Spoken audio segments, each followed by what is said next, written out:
থামো, এই বিয়ে এখানেই থামবে। জাইন, তোমার হাত এই মেয়ের হাতে যাবে না। তোমার বিয়ে শুধু আমার সঙ্গেই হবে, আর এটা আমার অধিকার, যেটা তোমার বাবা অনেক বছর আগে আমাকে দিয়েছিল। তুমি কে?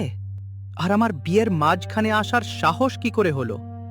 একবার আয়নাটা দেখে নাও, আমার বিয়ে তোমার সঙ্গে? এটা ভাবাও বোকামি।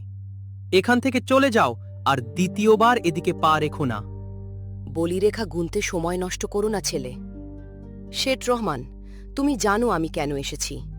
সেই রাতে বটগাছের নিচে তুমি যে কথা দিয়েছিলে, আজ সেটা পূরণ করার সময় এসেছে। তোমার ছেলের বিয়ে আমার সঙ্গে দাও। এটা আমি ভিক্ষা চাইছি না, এটা আমার সেই অধিকার যেটা তুমি নিজে দিয়ে গেছো।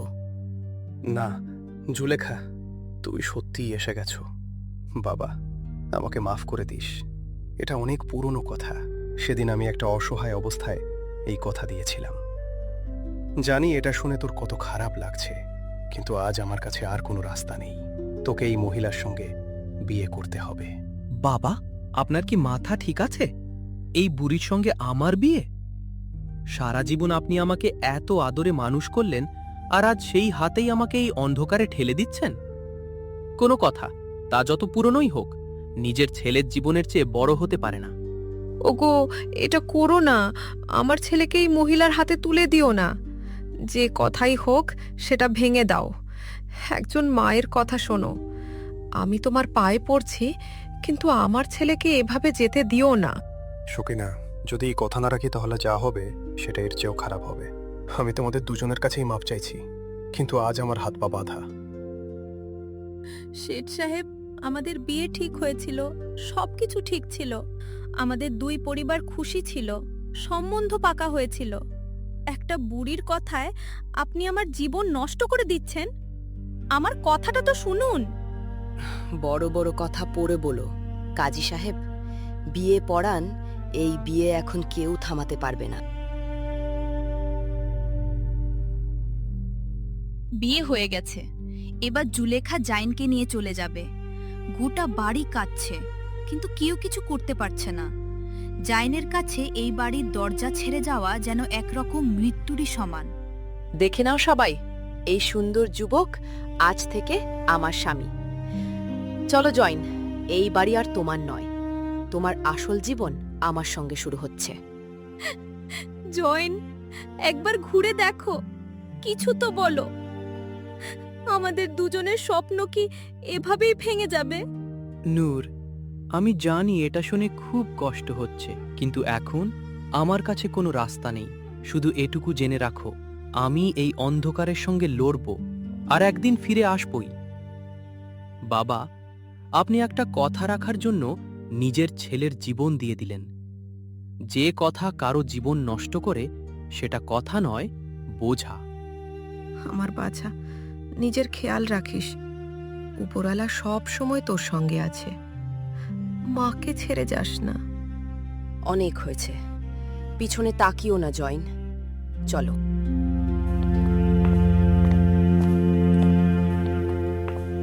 জুলেখা যখন জাইনকে নিয়ে গ্রামের মাঝ দিয়ে যাচ্ছিল, তখন লোকজনের চোখ থমকে গেল। কেউ হাসছিল, কেউ করুণা করছিল। জাইনের কাছে এই রাস্তাটা যেন আগুনের উপর দিয়ে হাঁটার মতো ছিল। আরে দেখো ভাই, এই তো রাজা রহমানের ছেলে না, যার বিয়ে ওই বুড়ির সঙ্গে হলো? আহারে বেচারা। বুড়ি, তুমি তো কামাল করে দিলে। এই বয়সে এত অল্প বয়সী ছেলে জোগাড় করলে। একটু লজ্জা করো, গোটা গ্রাম দেখছে। এই বুড়ির চেয়ে তো আমি 1000 গুণ ভালো। এই যুবকটা যদি আমাকে পেত তাহলে কত ভালো হতো। সবাই নিজের কাজ করো। আমার স্বামীর কাছে আছে আসার সাহস যেন কারো না হয়। আবার এর কাছে আসার চেষ্টা করলে ভালো হবে না। এ শুধু আমার। জাইন চুপচাপ হেঁটে চলল, কিন্তু জাইনের মনে একটাই প্রশ্ন, এই মহিলা আসলে কে?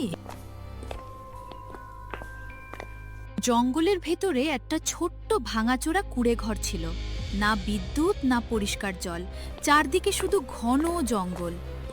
শেঠের বাড়িতে বড় হওয়া জাইনের কাছে এসব দেখা খুব অদ্ভুত লাগছিল, কিন্তু জুলেখার কাছে এতে কোনো ফারাক পড়তো না। এই জায়গাটা কোথায়? এত ঘন জঙ্গলের ভেতরে কেন?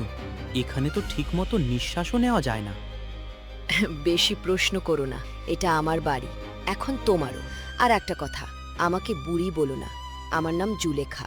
রাজপ্রাসাদের অভ্যাস এখানে কাজে আসবে না। এসো, ভেতরে চলো। রাত হলো, জাইন ক্লান্ত হয়ে ঘুমিয়ে পড়ল।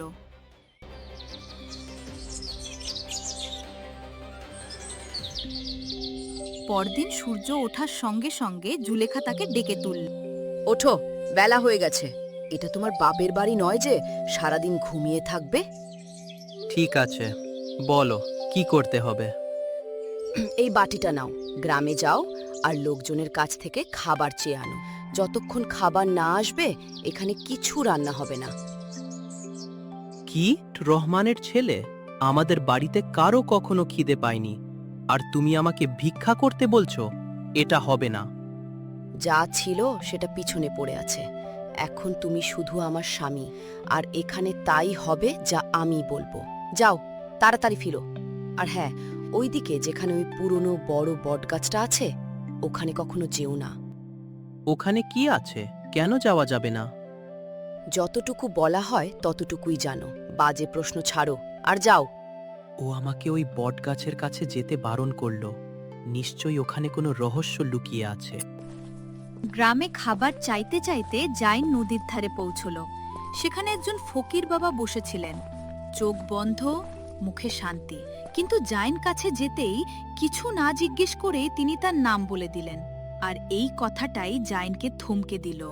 সালাম বাবা, আপনি আমার নাম কি করে জানলেন? আমরা তো আগে কখনো দেখা করিনি। বাবা, যারা সত্যকে দেখতে পায় তাদের কারো নাম বলে দিতে হয় না। আমি তোমার বিপদটা বুঝি। বাবা, আমি বুঝতে পারছি না কি হচ্ছে। এই জুলেখাকে আমার বাবা আমার বিয়ে ওর সঙ্গে কেন দিলেন? এর পিছনে নিশ্চয়ই কোনো রহস্য আছে। দয়া করে বলুন। জুলেখা সাধারণ কোনো মহিলা নয় বাবা। ও এক খুব খারাপ শক্তিওয়ালা আত্মা, যে বহু বছর ধরে এভাবেই বেঁচে আছে। প্রতি 20 বছরে ও কোনো অল্প বয়সী ছেলেকে ফাঁদে ফেলে তার সঙ্গে বিয়ে করে আর তারপর তাকে মেরে নিজের শক্তি বাড়িয়ে নেয়। এভাবেই ও বেঁচে থাকে আর যুবতী থেকে যায়। মানে ও আমাকেও মেরে ফেলবে?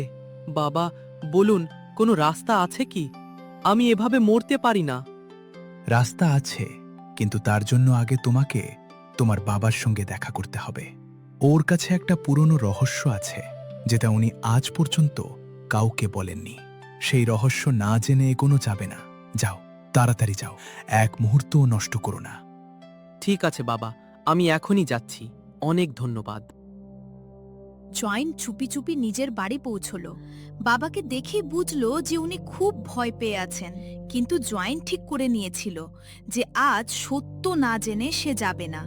বাবার চোখে সেই যন্ত্রণা ছিল যা বছরের পর বছর লুকানো ছিল। বাবা, আমি জানি আপনি ভয় পাচ্ছেন, কিন্তু আজ আপনাকে সবকিছু বলতেই হবে। আমি এভাবে না জেনে বাঁচতে পারি না। বাবা, যদি জুলেখা জানতে পারে তুই এখানে এসেছিস, তাহলে ও খুব রেগে যাবে। তুই তাড়াতাড়ি ফিরে যা। বাবা, আগে সত্যিটা বলুন, ওটা পরে দেখে নেব। ঠিক আছে বাবা, এটা সেই সময়ের কথা যখন তুই মাত্র 5 বছরের ছিলি। আর শেঠ রহমানের চোখের সামনে 20 বছর আগে সেই দিনটা ভেসে উঠল। সেই বছর শেঠ রহমানের ব্যবসা খুব ভালো চলছিল। তিনি তার ছেলে আর স্ত্রীকে নিয়ে সমুদ্র পথে অন্য এক শহরে যাচ্ছিলেন।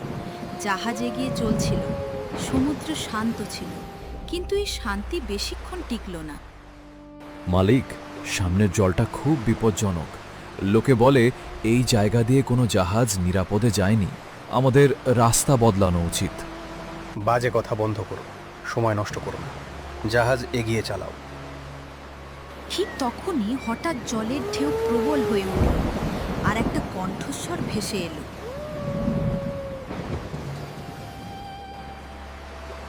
থামো ব্যবসায়ী, তোমার এই বাচ্চাটা আমাকে দিয়ে দাও। তুমি কে? আমার বাচ্চার কাছে এসো না। আমি এই সমুদ্রের এক পুরনো আত্মা। বেঁচে থাকার জন্য আমার প্রতি 20 বছরে একজন অল্প বয়সী পুরুষ দরকার হয়। এই বাচ্চাটা বড় হয়ে আমার সেই কাজে লাগবে। না, আমার ছেলেকে ছেড়ে দাও। যা চাইছি চাও, টাকা সোনা যা বলবে, কিন্তু আমার বাচ্চাটার কিছু করো না। আমার টাকা চাই না, শুধু একটা কথা দাও, যখন এ বড় হবে তখন এর বিয়ে আমার সঙ্গে দেবে। এই কথা দাও, তাহলে এ আজ বাড়ি ফিরে যাবে। ঠিক আছে, আমি কথা দিচ্ছি, যখন আমার ছেলে বড় হবে তখন ওর বিয়ে তোমার সঙ্গে দেব। শুধু আজ ওকে যেতে দাও। বাবা, সেদিন আমি তোকে বাঁচানোর জন্য এই কথা দিয়েছিলাম, আমাকে মাফ করে দিস। একজন বাবার কাছে আর কোনো রাস্তা ছিল না। বাবা, আমি আপনার উপর রাগ করিনি। আপনি আমাকে বাঁচিয়েছেন, এটা আমি জানি। কিন্তু এবার বলুন, এর থেকে বেরিয়ে আসার কোনো উপায় আছে কি? ফকির বাবার কাছে যা বাবা, হয়তো উনি কোনো রাস্তা বলতে পারবেন। আর তাড়াতাড়ি যা, জুলেখার যেন সন্দেহ না হয়। যাওয়ার আগে জাইন একবার নূরের সঙ্গে দেখা করতে চাইছিল, হয়তো কিছু বলে যাবে।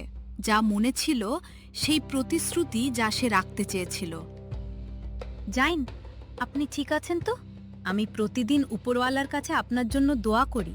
আপনি কি সত্যিই ফিরে আসার কোনো রাস্তা পাবেন?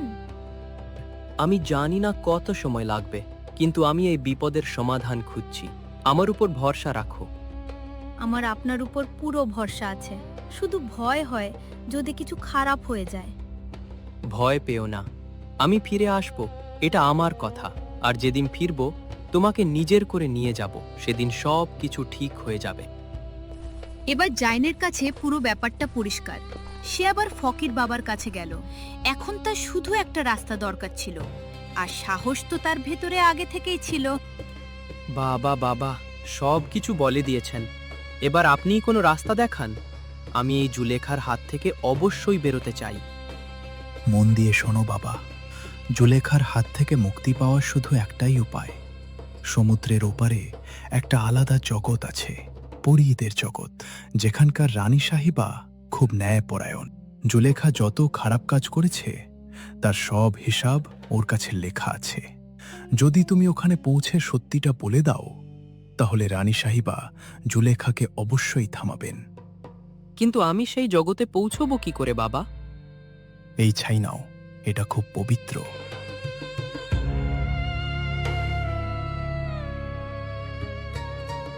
সমুদ্রের ধারে পৌঁছে এটা জলে ফেলে দিও, একটা রাস্তা খুলে যাবে। কিন্তু মনে রেখো, আজ অমাবস্যার রাত। জুলেখা আজ রাতে একটা বিশেষ জাদু করবে, যাতে ও তোমাকে চিরকালের জন্য নিজের বশে করে নিতে পারে। তোমাকে তার আগেই ওখান থেকে বেরোতে হবে।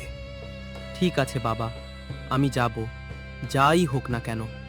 আর একটা কথা বাবা, সেই জগতে শুধু সত্যি বলো, ওখানে মিথ্যার কোনো জায়গা নেই।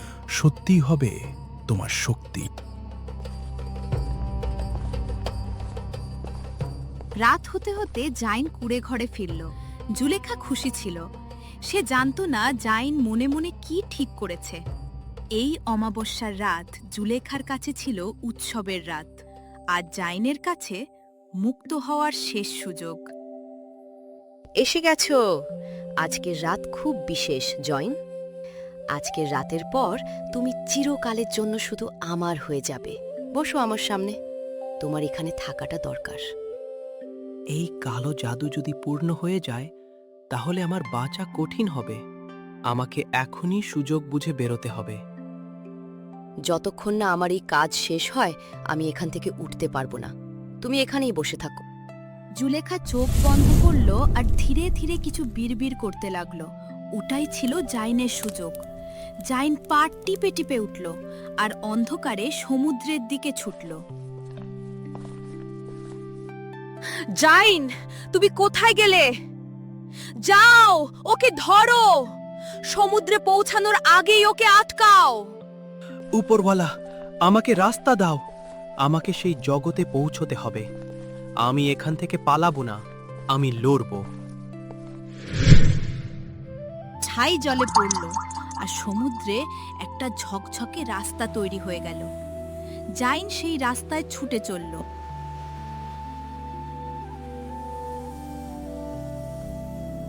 সমুদ্র পার হতেই জাইন এমন এক জায়গায় পৌঁছল যা মানুষের জগৎ থেকে একেবারে আলাদা। এখানে সবকিছু শান্ত ছিল। এটা ছিল পরীদের জগৎ, যেখানে কোনো মানুষের আশা বারণ ছিল। এই জায়গাটা, এটা তো খুব অদ্ভুত। না কোনো শব্দ, না কোনো হইচই, শুধু গভীর শান্তি। আমি এমন জায়গা কখনো দেখিনি। থামো, তুমি মানুষ, এখানে মানুষের আশা একেবারে বারণ। তুমি এখানে কি করে এলে? আমি খুব বড় বিপদে আছি, দয়া করে আমার কথা শুনুন। আমাকে রানী সাহিবার সঙ্গে দেখা করতে হবে। আজ পর্যন্ত কোনো মানুষ এখানে পৌঁছায়নি। যাই হোক, তোমার ফয়সালা রানী সাহেবাই করবেন। আমাদের সঙ্গে চলো। থামো, এই ছেলেটাকে আমার হাতে তুলে দাও। এ আমার স্বামী, একে আমার সঙ্গে পাঠাও। জুলেখা, তুমি এত বছর পর এখানে এলে? তুমি কি আবার সেই একই কাজ করলে?